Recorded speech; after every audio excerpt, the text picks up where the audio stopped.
Bore da bawb a croeso. Croeso canes iawn i'n gwasanaeth ni yma yn Salem. Dywedodd Iesu, tangnefedd i chwi. Fel y mae'r tad wedi fy anfon i, yr wyf fi hefyd yn eich anfon chwi. Ac wedi dweud hyn, anadlodd arnynt, a dweud, derbyniwch yr ysbryd glân. Os maddeuwch behodau rhywun a maent wedi ei maddau. Os peidiwch ei maddau a maent heb ei maddau. Gweddiwn. Tyrd ysbryd glân, llanw ni all dangnefedd. Tyrd ysbryd glân, un a ni i thaddoli. Tyrd ysbryd glân, cwyd ni all nerth. Tyrd ysbryd glân, tyrd yn awr. Anwyl arglwydd, deiwn at ein gilydd yn enw Iesu ac yn nerth yr ysbryd idd addoli di. Deiwn andoniau o siarad, gwrando, cerddoriaeth, gweddi, gwybodaeth a doethineb. Bwyd i'n doniau gael ei huno idd anrhydeddu di, a bwyd i bob un ohonom derbyn yr hyn sydd ei angen arnom gen i ti. Amen.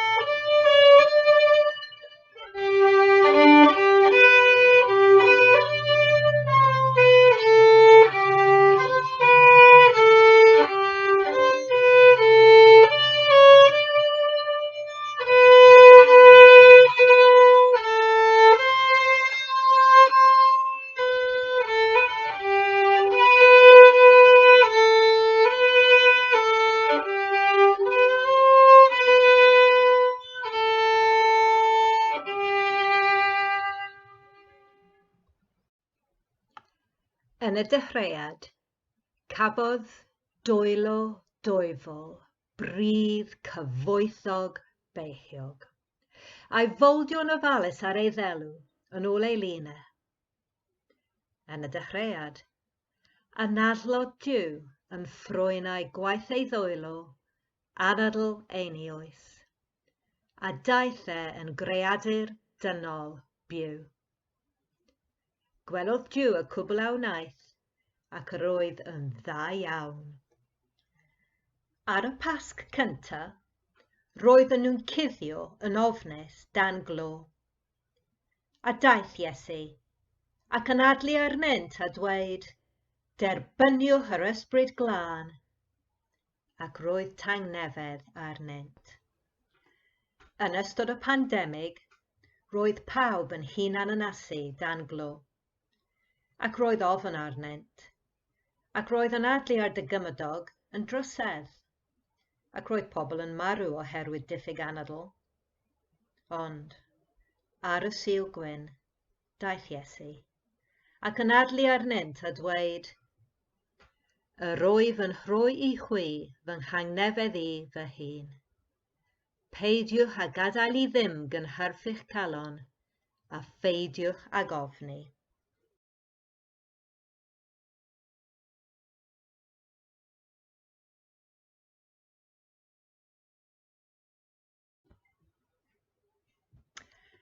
Yr wythnos diwetha es I ar-lein I brynu pecyn o gardiau post o elusen Cristnogol. Enw y pecyn oedd Cards of Hope, ac ar bob gerddin roedd neges fer o obaith oddi wrth y Beibl. Ond wedyn, ces I e-bost oddi wrth yr elusen I ddweud, Dear Reverend Hunt, we are very sorry, but we are sold out of hope. Mae llawer o bobl ar hyn o bryd yn teimlo eu bod nhw wedi mynd yn brin o obaith. Ond heddiw yw Sul Gwyn, penblwydd yr eglwys, ac mae neges y Sul Gwyn yn glir. Dydy eglwys Iesu Grist ddim yn brin o obaith. Mae cyflenwad da o obaith gennym. Diolch i'r ysbryd glân a rhoddwyd yr eglwys y Sul Gwyn cyntaf, ac sy'n dal yn cael ei roi i eglwys Iesu ym mhobman a phobwys. Yn ystod y 2 wythnos ddiwethaf, roeddwn wedi bod yn edrych ar waith yr ysbryd glân am ei bresenoldeb a'i nerth. A heddiw, dyn ni'n mynd i edrych ar ei dangnefedd, ei heddwch. A dyn ni'n mynd i weld bod tangnefedd yr ysbryd yn llifo yn naturiol o'i bresenoldeb a'i nerth. Pryd ydych chi'n profi tangnefedd? Dwi wedi bod yn mwynhau mynd am dro bob bore rhwng 7 ac 8 ac wir yn mwynhau y tawelwch a chan yr adar. Mae hyn yn codi teimlad o heddwch dwfn yng fy nghalon. Ond mae'n hawdd i deimlo'n heddychlon pan fod yr haul yn tywynu, pan mod i'n teimlo'n iach, pan fod fy nheulu'n iawn. Ond mae tangnefedd wir yn mynd yn ddyfnach na hynny. Mae tangnefedd go iawn yn helpu ni i aros yn ddiganwrf, hyd yn oed pan fod stormydd y byd yn chrio o'n cwmpas ni. Ac mae'r heddwch di-ysgog yma yn dod o nabod presenoldeb Iesu gyda'i ysbryd, gyda fi, ym mhobman ac am byth. Dywedodd Iesu wrth ei ddisgyblion, yr wyf yn gadael i chwi dangnefedd. Yr wyf yn rhoi i chwi fy nghangnefedd i fy hun. Nid fel y mae'r byd yn rhoi yr wyf fi yn rhoi i chwi. Peidiwch a gadael i ddim gynharfu'ch calon, a pheidiwch ag ofni. Mae presenoldeb yr ysbryd glân gyda ni yn rhoi i ni tangnefedd sy'n wahanol i'r heddwch y gall y byd yn ein cynnig, heddwch nad ydy e'n dibynnu ar ein hamgylchiadau ni. Felly, dyn ni'n gallu profi heddwch go iawn y di-ysgog oherwydd presenoldeb yr ysbryd glân gennym. Ond dydw i ddim yn byw ar fy hun yn y byd yma. Mae Duw wedi rhoi pob un ohonom mewn cymuned. Pan dwi'n mynd am dro heddychlon yn oriau man y bore, dwi'n cerdded heibio cannoedd o ddrysau ffrynt. A dwi'n gwybod taw tu ôl i'r drysau yma, mae cymaint o bobl unig a phobl sâl. Mwyn i fi gael heddwch go iawn, y fath o heddwch y mae Iesu yn ei gynnig, mae rhaid i fi geisio lles fy nghymydog hefyd. Mae cariad Crist yn ein gorfod i ni, meddai Paul, ac yn wir bod yr un ysbryd sy'n rhoi heddwch i fi yn fy gorfod i geisio lles eraill. A dwi'n gwybod hefyd y tu ôl i lawer o drysau ffrynt bod pobl sy'n brwydro i fwyd o eu teuluoedd yn sgil yr argafwng yma.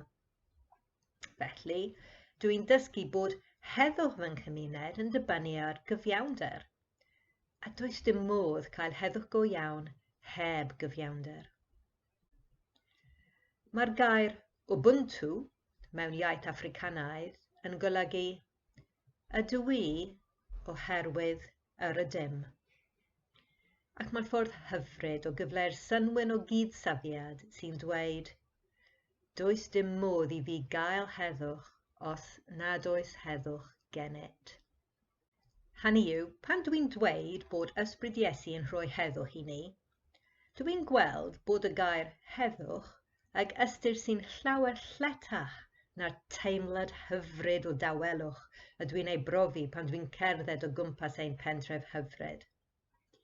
Mae'n golygu hefyd lles, iahad, cyfiawnder a chydsafiad. Dydy ein gair heddwch ddim yn cyfleu hynny i gyd, ond mae gair Hebraeg yn y Beibl sy'n cynnwys yr ystyron yma i gyd, a shalom ydy'r gair yna, ac mae'n dod o'r un gair ar gair Salem. A dwi'n browd iawn o fod yn weinidog o gapel a enwyd ar ôl tangnefedd, lles, iahad, cyfiawnder a chydsafiad. Nawr, fel ydych chi'n gwybod, mae'r syniad o Shalom wedi bod yn bwysig i ni fel eglwys dros y blynyddoedd diwetha. Dyma oedd nodau'n impossible project ni, i weld pa fath o Shalom mae Dyw eisiau ni gyfrannu yn cymuned ni. Dyma pam dyn ni wedi agor ein gardd cymunedol a'n canolfan Shalom, i estyn allan y rhai sydd â diffyg lles, iahad, cyfiawnder a chydsafiad. Ond mewn gwirionedd, nid rhywbeth eithriadol dylai hynny fod. Mae Iesu yn galw pob eglwys i fod yn ganolfan Shalom. Gallwn ni ddweud taw hyn ydy diffiniad y gair eglwys. Y bobl y mae Iesu yn ei galw nhw i'w ddilyn i ddod â Shalom i'w cymuned nhw, trwy ymddiried yn Iesu, a charu Duw a charu ei cymydog. Pan dyn ni'n ymddiried yn Iesu a rhoi ein holl fywydau iddo heb gadw dim byd yn ôl, mae'r disgrifiad hyfryd o Efengyl Ioan yn dod yn wir ohonom. Ioan 7, adnodau 37 i 39. Ar uchafbwynt yr ŵyl, sef y diwrnod olaf, dyma Iesu'n sefyll ac yn cyhoeddi'n uchel. Os oes sychad ar rywun, dylai ddod i yfed ata i. Mae'r ysgrifau sanctaidd yn dweud bydd ffrydiau y ddŵr sy'n rhoi bywyd yn llifo rhai hynny. Sôn oedd am yr ysbryd glân. Roedd y rhai oedd wedi credu ynddo yn mynd i dderbyn yr ysbryd yn nes ymlaen, ond oedd yr ysbryd ddim wedi dod ato am fod Iesu ddim wedi anrhydeddu. Mae ysbryd Iesu yn llifo oddi wrth disgyblion Iesu i ddod â Shalom i'w cymuned. Yn union fel mae'r grŵp garddio yn dod â bywyd i'n gardd gymunedol ni gan ei dyfrio yn rheolaidd. Felly, fel eglwys ydy gweithio gyda'n gilydd i ddod â Shalom ein cymuned, a dyma ein galwad ni. Ac mae'n darlleniad o lythyr Paul at yr eglwys yn Corinth yn esbonio sut mae hynny yn gweithio fel arfer. Mae'r ysbryd yn galw pobl ynghyd. Fi a phob un ohonoch sy'n gwrando ar y bregeth hon ac sy'n ystyried ei hunain yn rhan o Gapel Salem. Dyn ni i gyd yn aelodau o un corff, ac mae'r ysbryd glân yn rhoi doniau gwahanol i bob un ohonom. Gwrandewch unwaith eto ar eriau Paul. 1 Corinthiaid, pennod 12, adnod 3 i 13. Felly, dwi am i chi wybod beth sy'n dod o Dduw a beth sydd ddim. Does neb sy'n siarad dan ddylanwad ysbryd glân Duw yn dweud, mae Iesu yn felltith. A does neb yn gallu dweud, Iesu ydy'r arglwydd, ond drwy'r ysbryd glân. Mae gwahanol ddoniau, ond yr un ysbryd sy'n rhoi pob un. Mae gwahanol ffyrdd o wasanaethu, ond dim ond un arglwydd sydd. Mae Duw yn gweithio mewn ffyrdd gwahanol drwy wahanol bobl, ond yr un Duw sy'n cyflawni'r cwbl ynddyn nhw i gyd. Ac mae'r ysbryd i'w weld yn gweithio ym mywyd pob unigolyn ar lles pawb arall. Felly, mae'r ysbryd yn rhoi gair o ddoethineb i un person. Mae person arall yn cael gair o wybodaeth drwy'r un ysbryd. Mae'n arall yn cael ffydd drwy'r un ysbryd ac un arall ddoniau iechau drwy'r un ysbryd. Wedyn, mae rhywun arall yn cael galluoedd gwirthiol neu broffwydoliaeth, neu'r gallu i ddweud ble mae'r ysbryd wir ar waith. Mae'n arall yn cael y gallu siarad ieithoedd dieithr a rhywun arall y gallu esbonio beth sy'n cael ei ddweud yn yr ieithoedd hynny. Yr un ysbryd sydd ar waith drwyddyn nhw i gyd, ac sy'n penderfynu beth yw roi i bob un. Mae'r corff yn uned bod iddo lawer o rannau gwahanol, ac mae'r holl rannau gwahanol gyda'i gilydd yn gwneud un corff. Dyna'n union sut mae hi gyda phobl y Meseia. Cawson ni gyd ein bedyddio gan yr un ysbryd i berthyn i'r un corff, yn Iddewon a phobl y genhedloedd eraill, ceithweision a dinasyddion rhydd. Cafodd pob un ohono ni yfaid yn helaeth o'r un ysbryd.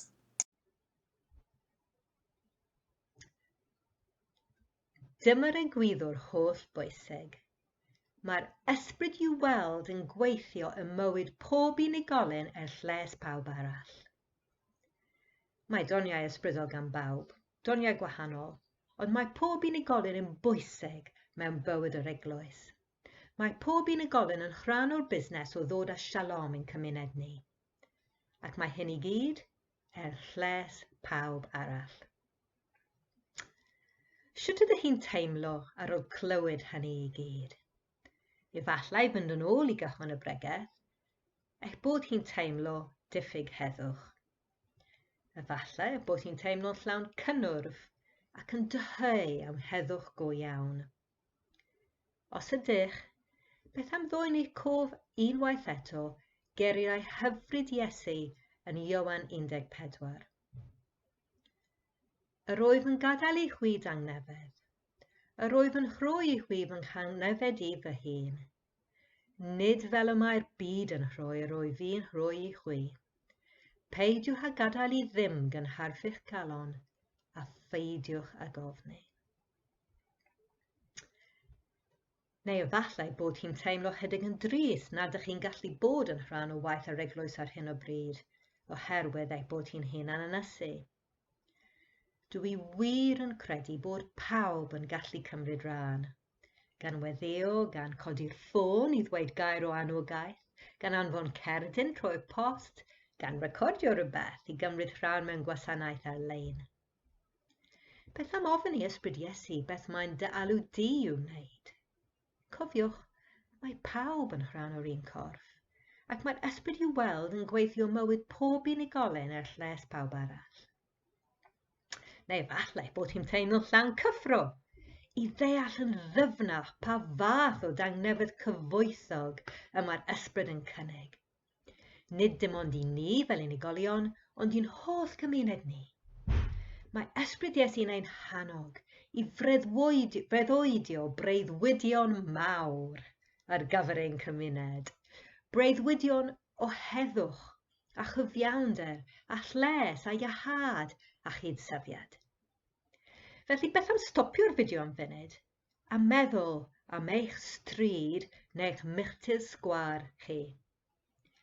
Pa fath o shalom sydd ei angen ble ydych chi'n byw? Ydych chi'n gallu dychmygu trawsffurfiad y mae Duw eisiau i'ch cymuned chi? Ydy Duw yn eich galw chi neu ni fel eglwys i fod yn rhan o hynny?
Bore da. Hoffen darllen darn o farddoniaeth i chi heddiw o waith Dwynwen Teifi. Sylgwyn. Gwyl y Pentecost oedd hi. Yn y ddinas gwelwyd llu a thorfan wir a raeth ynghyd o bellter byd i ddathlu. Daeth sŵn y gwynt oedd nerthol a phawb dan ryn ysbrydol wrth weld tafodau mawr o dan fel fflamau man yn wyrthiol. Yr ysbryd glân ddisgynodd a'r dynion a lefarodd mewn arall iaith tra'r estron wir mewn syndod pur a'i clywodd. Nid ydynt wedi meddai Pedr wrth y cwmni, cans dim ond 9 y bore yw, mae meibion diwn pregethu. Ac ar y Sylgwyn deiwn idd eglwys lle y ceisiwn, mewn uchel wyr rhoi moliant triw i'r grasol ddiw a ddolwn. Diolch.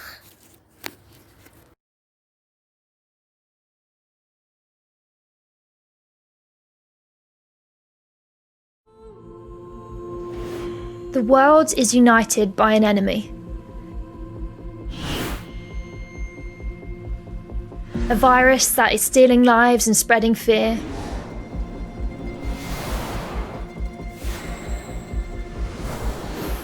For years to come, we will be remembered for how we responded.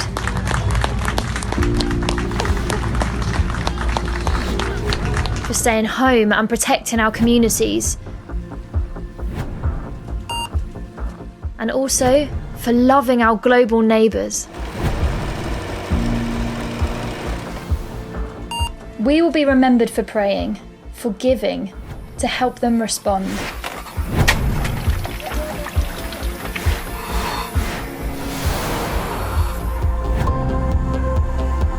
In Afghanistan, Nepal, Mozambique, Sri Lanka, Chad, Albania and across the globe, for feeding the hungry, for counselling the sick, for providing protective equipment on the front lines, for helping to stop the spread. Remembered for being united, together. Remembered for standing in solidarity. The world is hurting, and we can help. BMS World Mission is responding to the coronavirus pandemic. We're helping to coordinate the global Baptist response, and we're doing it now, in the name of Jesus. You can be a part of it. You can stand in solidarity with people around the world fighting coronavirus and feeling its effects. You can look back on this time and know that you did everything in your power to help. You can respond today.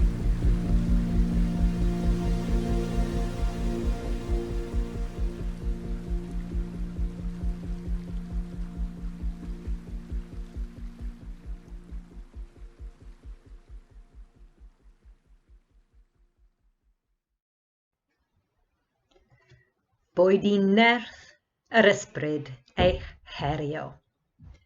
Boedd i heddwch yr ysbryd eich cysuro. Boed i bresenoldeb yr ysbryd eich galluogi i fyw mewn cariad a gwasanaeth yn enw Crist. Amen.